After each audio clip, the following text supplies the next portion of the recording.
Hey guys, Carlos from Immortals Inc. Podcast, back again, fixing my seat. Sorry, see, I don't know what I'm doing. I have Mikey on the mic. Always Mike on the mic. I keep saying Mike that. on the mic. And then today we're going to be have a special guest of Amanda. Hi. We've already seen Amanda before. Yes, she seems to be the World of Darkness person. So You guys are both in the world of darkness over here. No. I'm just skirt the edge. You're past that threshold. Well, a while back, when I told him that I had played World of Darkness, I had to preface it with the whole fact that I'm a LARP kid. And I was like, get out. No, but that's where I started, and I ran LARP for 13 years. And 13 years, I have dude? been entangled in the World of Darkness for over 20 years. Wait, so would you guys do it outside at locations, or was it like... I used to play at Lorain County Community College. Oh, yeah, that's what you guys would say. Yeah. Yeah. That's awesome. It's a different breed, but that's okay.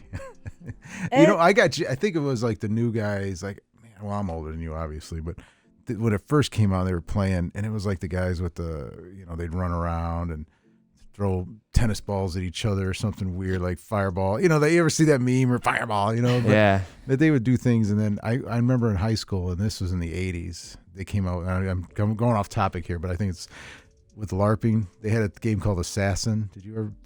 I've heard of it, yeah. Yeah, so we played it in high school, but you would run around, you would be like eating pizza somewhere, somebody would run in with a squirt gun, go, and then the police got involved, and then Pizza's completely destroyed. Yeah, I know, yeah. We had no boundary, so they had some issues there. But anyway. I personally would love to LARP. I think we're LARPing right now. No. All right, we'll LARP. I can show you LARP. Yeah, you go with Amanda for a day. Come back crying in the corner. So anyway, we're back to Werewolf. I was able to go to Gen Con, and I got a copy. I should be getting this in the store soon, but I grabbed a copy of the Werewolf the Apocalypse down there, and I started to read it, and I'm like, I don't know. And then I'm like, hey, Amanda, you want to read this? And then she's like, went on this big spiel about Werewolf, and I forgot who I was talking to, so Amanda, take us through this book, or what the new set is. So yeah, I took a look at it originally with my lens of being a player in World of Darkness. Mm-hmm. And luckily, of the new books, Vampire included, this one at least has the disclaimer that you need to look at this with a different lens, that it's not a continuation, that it's a reimagination. And I appreciated that because the new Vampire books don't say that. So when I first read the Vampire books, I had feelings of, why is this so different? What happened? Especially what happened to Tremere, because that's my vampire clan, my favorite. Preferred. But I do have a lot of history with Werewolf, and while in the beginning of this book, it seems to sort of ring true with the original game, it goes with the premise that we've lost or have assumed we've lost. And so you have the people that are in Harana, which is that deep depression. And then you also have the fanatics trying to get revenge. And so that, after reading that reimagination statement, I was like, you know what? Maybe I can work with this.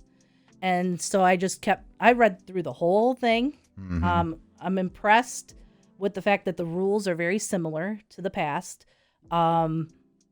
Additionally, I was surprised by the addition of fanaticism. You kind of see that more in Hunter with Faith. Yeah. But the fact that they're adding that lens to Werewolf is really interesting to me. They call it Huglosk. Yeah, the initial, when I read it, the quick glancing, I got that there's fanatical about this. There's a fanatics part of it too, yeah, but for the saving the earth or revenge or whatever you said. So, but yeah, go ahead. It's cool. Werewolves kind of hit that same part of World of Darkness that Hunters do, so it's a good commonality that they've added between the two. And so I did enjoy that part. I also thought it was interesting that Black Spiral Dancers are no longer the only big bad of the werewolf tribes. So they've changed Get Fenris, and again with the reimagination idea, but they are now the cult of Fenris. They are the fanatics. Cults, Carlos's favorite word. Well, maybe, but Fenris would be the main. Tell us what Fenris is.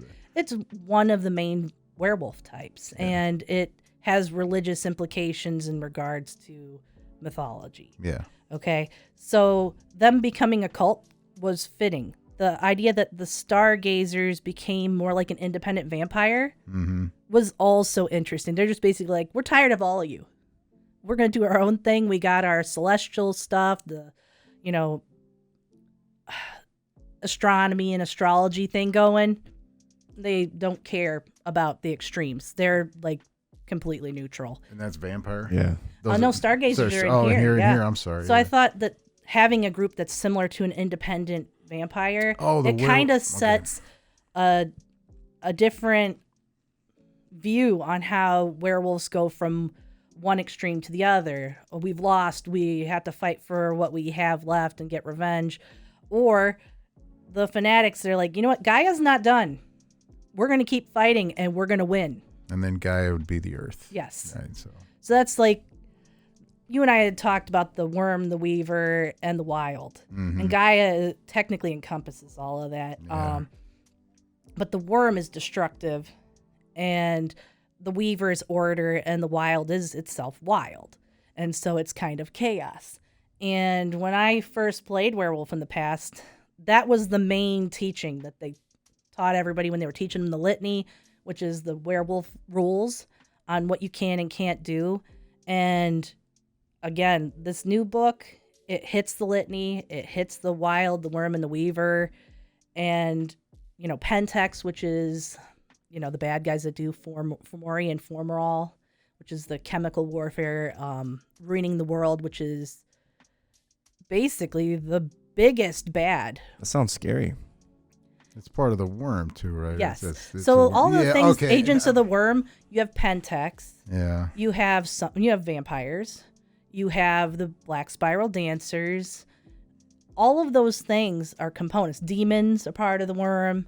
They're ruining the world. But they also address the component, which might come off a little hippy-dippy, is that people also perpetuate the worm by buying the latest gadget, littering, using those chemicals, being persuaded by the worm.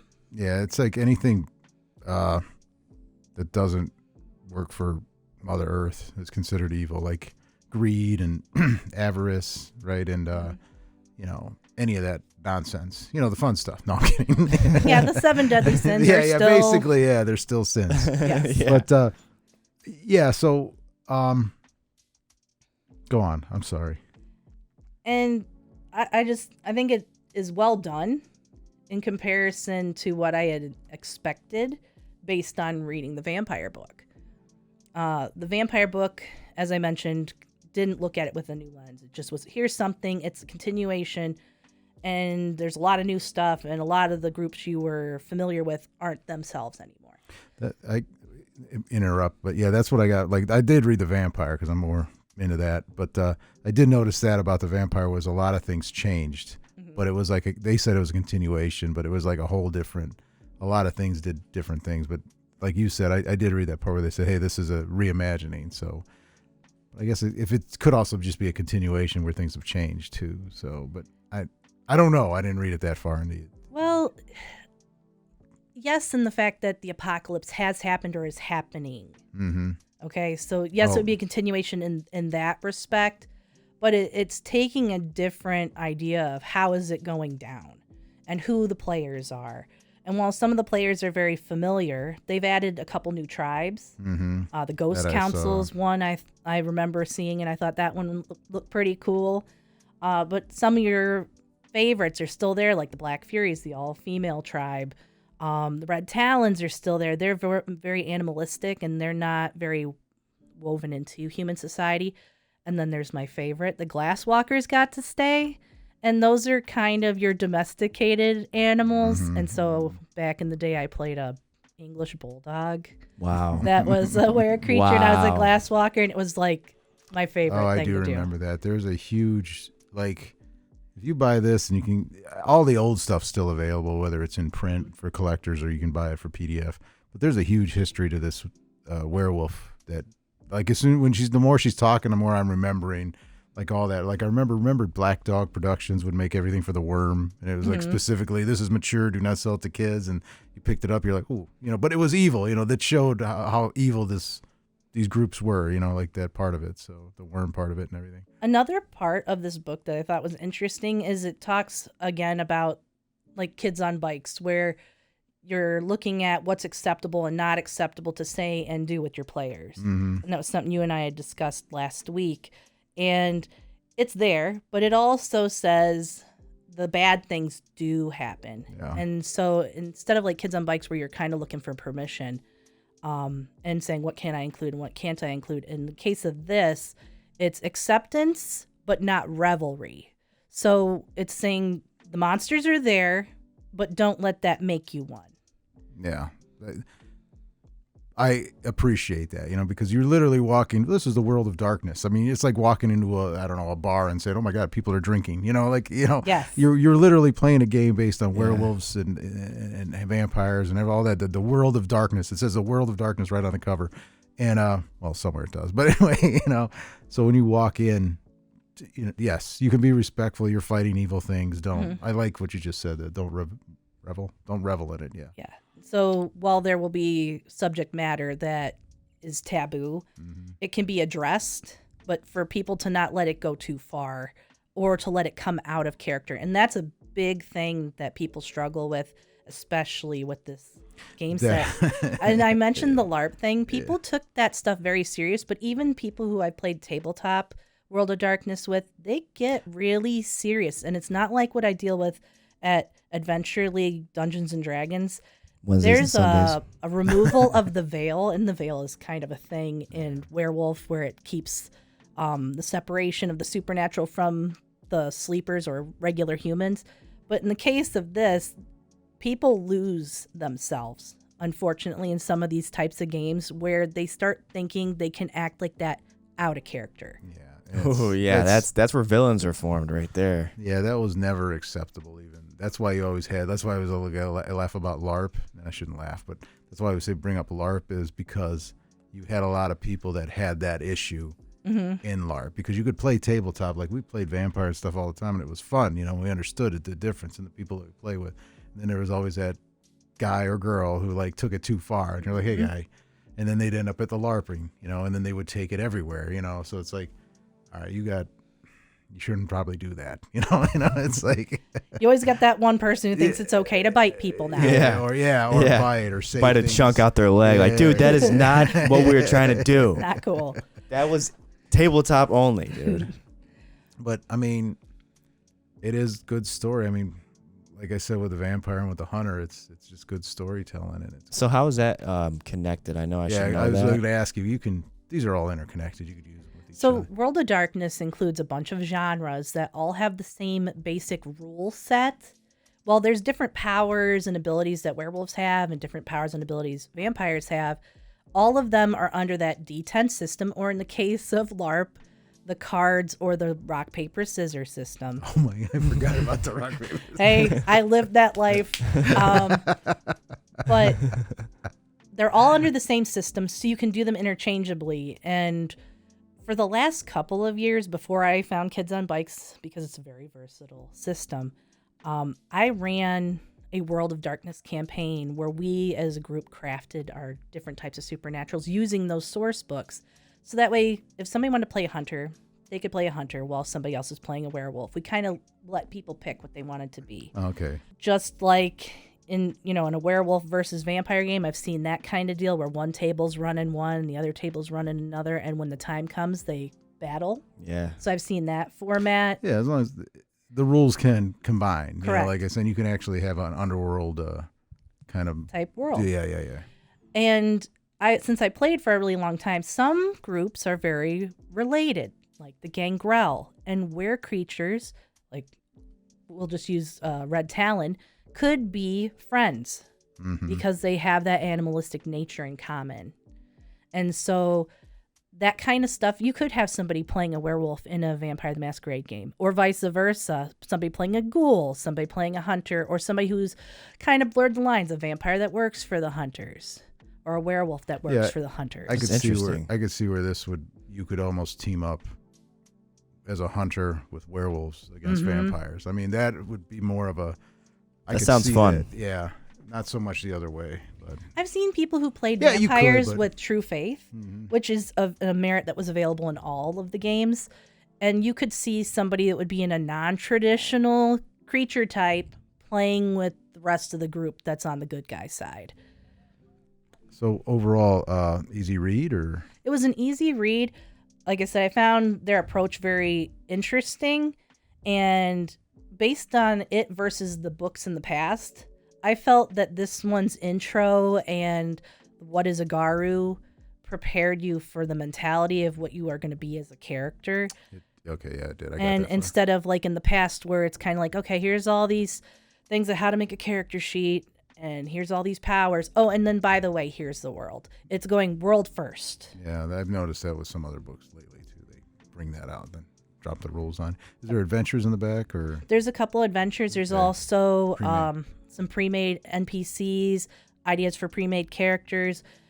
Some of the cool things I found with the tribes is they say, hey, you're a Black Fury. Here's some ideas of what you could be. Okay. Hey, you're a Ghost Council. Here's some ideas for you. Walks you through it if you've never played it. Correct. Okay. I like it's that. a little bit more step by step on how to do it. The character sheets are a little bit more broad because they include the Hirano, Huglosk idea, and you don't start with either of them. You earn them through gameplay, and it explains how you get either.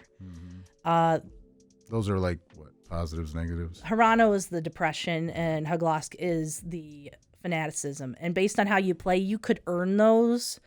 And I had only ever seen Hirano in the past, where a character does so many things or experiences so many things that now their character is in a deep depression and they can't come out of it. But then you So can go the other way now. now they have the opposite See, that's- option. Escape depression. Escape the- Becoming a fanatic. Yes. Yes. It's one or the other. But all right, that's cool. Well, thanks for coming in. I'm gonna get this soon, so whenever it comes in, we'll do that. So Yep. Do we know the price? What the price is going to be? yeah, I'll tell you, $55. There you go. So it's $55. I hope they have it on shelf, and I'll get the dice, and I'm sure they have a GM kit or something. I saw it down there; they had everything, but I just wanted to grab. Awesome. But This yeah, and me see. and my friend Charles, since we both storytell for this genre, Mm-hmm. you'll probably see us running Vampire in October. That's the plan. And if we can, we'll try to tuck in Werewolf early November. All right, yeah. if So do- you heard it here first. So, like, especially if you do open play, like I'm not having you do work or anything, but if you do open play or something like that, just like you did Kids on Bikes and get that going, I mean, that'd be fun. I'm sure people would be interested to see what it's about. The and horror play. genre is my favorite. That's why I Yeah. don't DM and D&D. I stick with what I know. I know. I get a little dark too. Hey, dark can be fun. You gotta- as long as you keep it. What's the word I look for? Dark humor or whatever. Like Yeah. that. Yeah, I'm a big fan of that. But not so much humor in this. But Straight darkness. There can be some dark humor in this genre. yeah, it is. Anyway, we'll come back. We'll talk about some more if you get a couple games in. We'll see. Maybe when we get closer to October, we'll talk about whatever you're gonna run and go Yep. from there. All right. Well, thanks, Amanda. Thank you. Thank you guys. Check you guys out later.